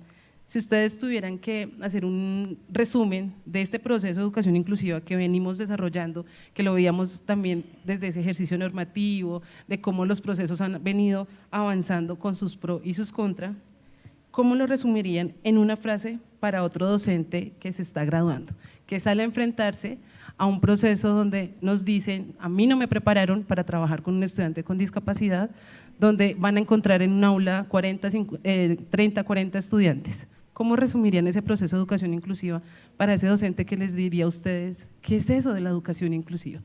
¿Cómo lo harían? Resistencia. Sí, porque nos vamos a enfrentar a, como dice Mauricio y decía Anderson, a muchas verdades crudas. Inclusión no es fácil. Yo les mostré un escenario en el programa que Abuelo Pájaro se ve muy fácil, pero no es fácil. todavía seguimos haciendo ejercicios, seguimos debatiendo, seguimos escuchándonos. Todos los días hay una situación distinta que solucionar y hay días que, voy a hablar de mí, hay días que yo digo, ya no puedo más. De verdad, que hagan lo que quieran, porque es que cuando no son los estudiantes con discapacidad, son los otros estudiantes, cuando no son los otros estudiantes, son los profesores, todos los días hay una situación que resolver, y esto es de amor y resistencia. Bueno, les diría, retomaría frases que escuché hoy. En la escuela se salvan vidas, se reduce sufrimiento humano. Ojalá mientras estén en la escuela, y mira, hay momentos en que uno puede decidir que completó su ciclo por los niveles de estrés. También es un acto de humanidad decidir cuándo uno debe cerrar ciclos, pero mientras estén ahí háganlo bien, por los demás, por los niños. Una frase que yo decía, hagan por los hijos de los demás lo que quisieran que hicieran por sus propios hijos, exactamente igual. Siempre háganse esa premisa y así eso guiará sus acciones. Y cuando ya no puedan por cansancio, por lo que es totalmente humano, tomen decisiones para que no se afecten a sí mismos y a los niños. Cambiar de colegio, de proyecto, volver a comenzar, lo que sea, pero mientras estén ahí háganlo bien, porque muchos niños están jugando allí su futuro. El profe se convierte a veces en figura paterna o materna, incluso en ausencia de amor en su casa. Y esa experiencia puede cambiar radicalmente el futuro de niños y niñas. Sí, muy potente lo que dice el profe. Estaba acordándome del imperativo categórico kantiano, la máxima que dice como que actúa de manera que tu forma de actuar se convierta en un universal, digamos, en una norma universal. Entonces, cuando pone el ejemplo bueno, son nuestros hijos, etcétera, muy poderoso. Pues yo diría como que, si a mí me preguntan, oiga, ¿qué es la educación inclusiva? Yo diría que la educación inclusiva es la ética que no duerme mientras la vida del estudiante con discapacidad está en riesgo. Así creo que la intentaría definir.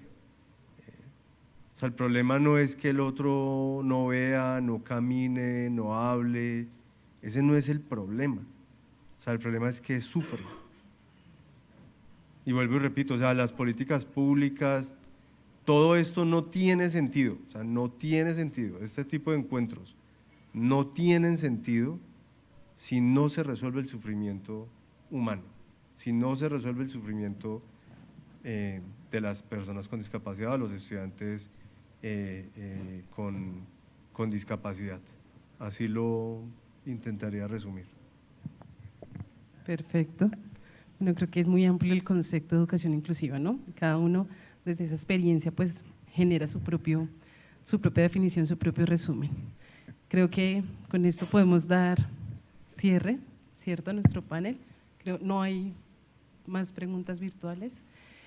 Muchas gracias a ustedes por permitirnos pues conocer sus experiencias, conocer los procesos que ustedes vienen realizando, y creo que cada uno de ustedes se lleva muchas estrategias, herramientas y experiencias, incluso reflexiones que nos van a permitir pues cada día fortalecer ese proceso que estamos realizando en el aula.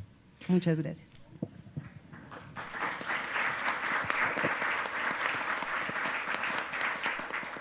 Bueno, de esta manera llegamos al final de este primer día, un día que nos deja ideas profundas, preguntas necesarias y sobre todo una convicción renovada. La inclusión, con cada mirada, la inclusión no es un destino, es un camino que se construye paso a paso, con cada mirada, cada decisión, cada gesto dentro de nuestras comunidades educativas. Hoy escuchamos voces diversas, conocimos experiencias transformadoras y abrimos espacios de diálogo que nos invitan a seguir pensando, sintiendo y actuando de manera más consciente. Cada conferencia, cada conversación y cada reflexión nos recordó que la educación inclusiva es un compromiso ético que sostiene colectivamente. Agradecemos profundamente su presencia, su atención y su disposición en este primer día del Congreso Nacional e Internacional de Experiencias Significativas en Educación Inclusiva, una iniciativa conjunta de la Alcaldía de Ibagué, Secretaría de Educación de Ibagué y la Fundación Colombianos por la Inclusión. Invitamos a ofrecer un fuerte aplauso y reconocimiento a su liderazgo y compromiso a todos los que hoy nos acompañaron. Y recordarles que tenemos un reto inclusivo en este 2026. Durante la transmisión, recordarles a todos ustedes que fue un gusto que nos acompañaran. Recordarles que en la publicación ustedes nos pueden etiquetar como Secretaría de Educación de Ibagué, @Educación Ibagué, y la Fundación Colombianos por la Inclusión, @Colombianos por la Inclusión, incluyendo el hashtag oficial numeral Educando Sin Barrera, numeral Ibagué Incluyente. Nos veremos nuevamente mañana, Dios mediante, a partir de las 8 en punto. Estaremos iniciando esta segunda jornada. Los estaremos esperando con mucho gusto. Esperamos que sea de su agrado mañana la siguiente jornada y esperamos también que tengan un feliz descanso, una feliz tarde y una feliz noche. Nos vemos mañana. Gracias. Chao, chao.